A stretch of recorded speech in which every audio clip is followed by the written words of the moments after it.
Swimming, swimming in a swimming hole. When days are hot, when days are cold, in a swimming hole. Breaststroke, side stroke, fancy dive or two. Don't you wish you never had anything else to do? Fellow Toastmasters, I learned that song nearly 50 years ago at Girl Scout camp. And I'm sharing it with you today because I was an on-mission Girl Scout. I loved Scouts. I loved selling Girl Scout cookies, and I loved singing songs around the campfire, and I loved earning badges for Troop 107. I want to point this out to you. I actually earned a sewing badge. I'm so impressed with myself because I can't sew today, but I earned that badge. At any rate, I was an on-mission Scout. And fast forward now to today, and I am an on-mission Toastmaster.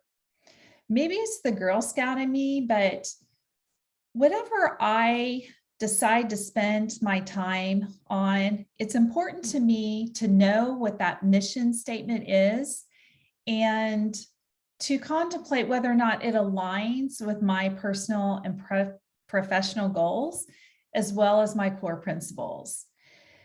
That's why I have not only learned Toastmasters mission statement, but I was determined to really understand what it meant. Let me share my screen with you now, and we're going to talk about that mission statement. This session is called On Mission. So let's just start with the mission statement. Our mission, from my perspective, has 4 parts to it. The first 3 parts talks about what we provide in Toastmasters, and the last part tells us the results of what we provide. So we provide a supportive and positive learning experience. Number 2, in which members are empowered. Number 3, to develop communication and leadership skills. And all of this results in greater self-confidence and personal growth. Let's just begin with that first part of our mission statement. We provide a supportive and positive learning experience. Now, what I want to point out with this part of our mission is this. We are all very different people. We have different life experiences, different levels of education. We are male or female. We're different ages. We're just very diverse people. So to expect that we all define supportive and positive the same would be kind of ridiculous. For example, if I may use just an example from my own personal life, my husband is an engineer, but I am a creative writer. My husband is left brain and I am right brain. And what that means is my husband's idea of support and positivity has nothing to do with coming around him and cheering him on. Support and being positive for him would be to help him solve problems and get through his to-do list. But for me, serving as a cheerleader from time to time for me or giving me words of encouragement, that would be my idea of a supportive and positive learning experience. It's important, fellow Toastmasters, that we understand our members in our clubs so we can understand how they define supportive and positive. So we provide a supportive and positive learning experience in which members are empowered. So I want to pause on that word empowered and talk about the etymology of it for just a bit. The prefix of that word em simply means in or into, but the root word power is the piece of this word that I really want to focus on, because this word power can conjure up both negative and positive connotations. We think about people in power today, and that doesn't always resonate in a positive way with us. We've had people who have been power hungry and people who are in power just for self-serving reasons. That's a negative interpretation of this word power. But if we look up the word power, we will find that it also has this positive definition that is linked to strength. And that is the definition that I think our founder, Ralph Smedley, wanted or had in mind. So when we think about being empowered, I want you to think about two questions in the context of Toastmasters. Are you in Toastmasters to empower, as in create strength for your fellow members in your club? Or are you in Toastmasters to be in power for self-serving reasons only? Think about it. To empower or to be in power? Bill Gates has been quoted as saying, as we look ahead into the next century, leaders will be those who empower others. So that word empower is not just a self-serving word, it encompasses others as well. And our tagline for Toastmasters says, Toastmasters, where leaders are made. And if we look at Bill Gates' quotes, he happens to believe that leaders are those who empower others. And that takes us back to our word in our mission statement. We provide a supportive and positive learning experience in which members are empowered to do what? To develop communication and leadership skills. Now, Toastmasters is indeed a public speaking organization, but it encompasses so much more.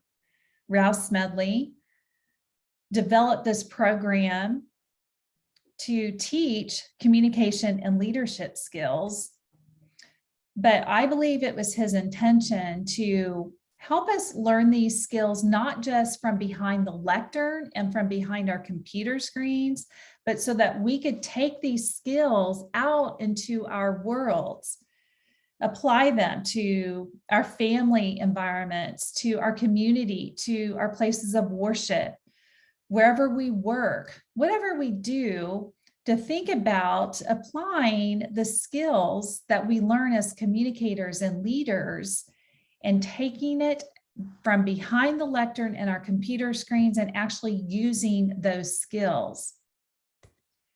Now, we all know about Pathways. Pathways is this wonderful educational program that helps us learn those communication and leadership skills. I would like to challenge you as you do your work through your Pathways programs, your speeches and your projects, that you think about how you can apply these skills beyond the lectern and beyond the computer screen. How can you use these skills in your daily lives? That is the whole point of Pathways and learning these communication and leadership skills. Now, there is a plethora of projects and speeches and Pathways that address so many different topics and skills. And so even if you're working through multiple paths and maybe like me, you've done a project a couple times or maybe 3 or 4 times, and you think, I have nothing more to learn. Well, I would again like to challenge you to think about, okay, maybe last time I went through this, I learned this, but this time I'm going to learn something different.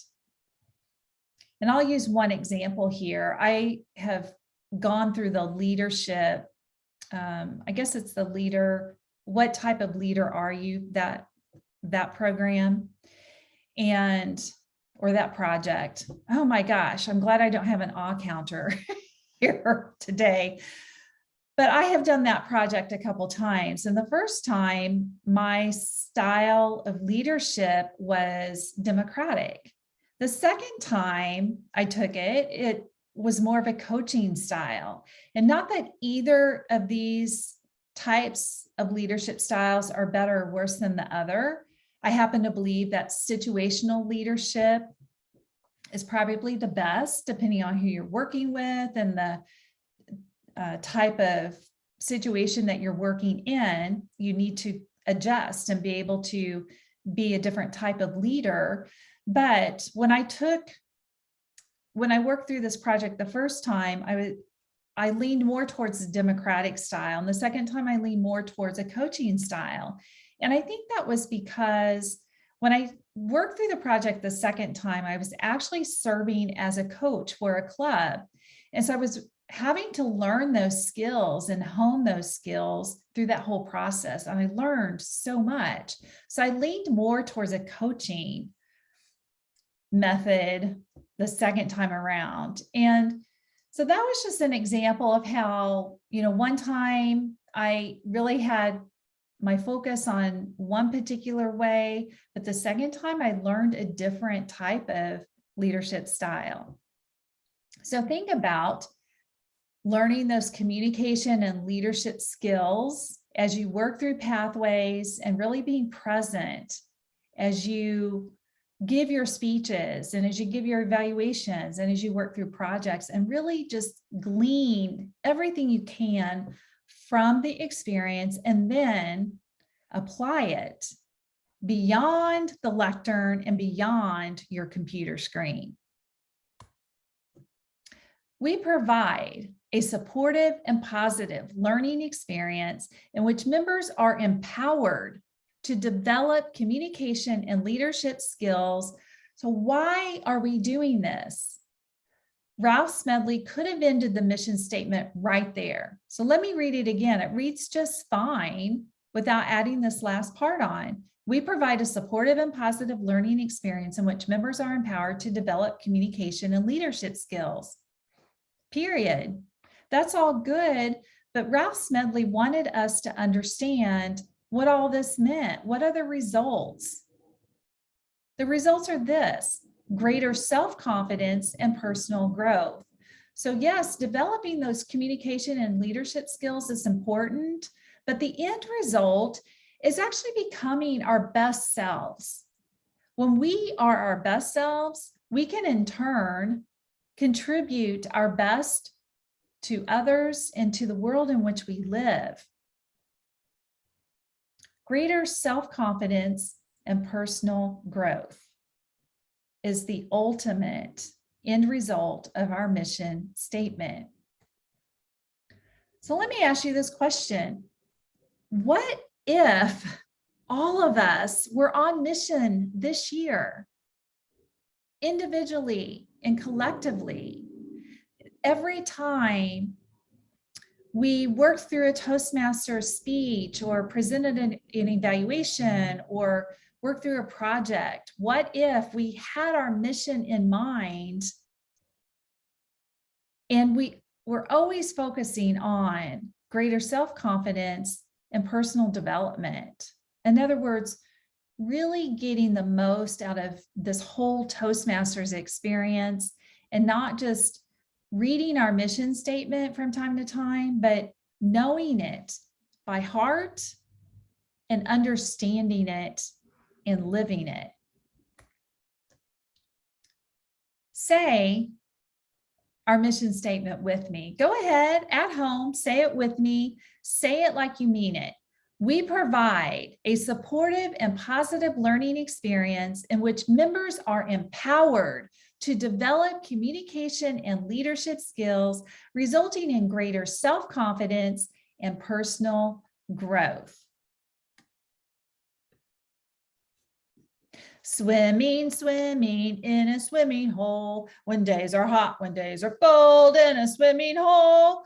Breaststroke, side stroke, fancy dive or two. Don't you wish you never had anything else to do but be on mission in 2022 and beyond? Thank you, fellow Toastmasters. Go out there and be on mission this year.